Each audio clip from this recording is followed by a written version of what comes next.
আমার আমার হাজব্যান্ডের সাথে আমার যখন লাস্ট টাইম কথা হয় সেই সময় আমার হাজব্যান্ড আমাকে বলেছিল যে 4টা ওয়ার্ড সে বলেছিল।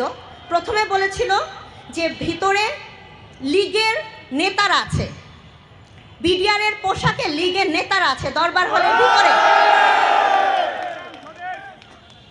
দ্বিতীয়, সে আমাকে বলেছিল যে কিছু বিডিআর জওয়ান সে দেখছে যাদের বয়স বিডিআরে চাকরি করে যারা তাদের থেকে বেশি। 3 নাম্বার, সে বলেছিল এনএসজি।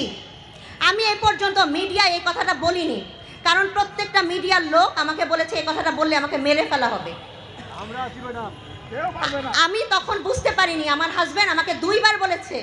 আমি তখন ওকে বলেছি এটা কি, তখন ও বলেছে ইন্ডিয়ান্স। ও ইন্ডিয়ান্স কথাটা বলে শেষ করতে পারেনি, আমার গলা থেকে ধরে আমাকে বের করে নিয়ে যায়। যে লোকগুলা বের করে নিয়ে যায় আমাকে রুম থেকে, বের করে নিয়ে যাওয়ার পরে আমি দেখি তারাও কি হিন্দিতেই কথা বলছে।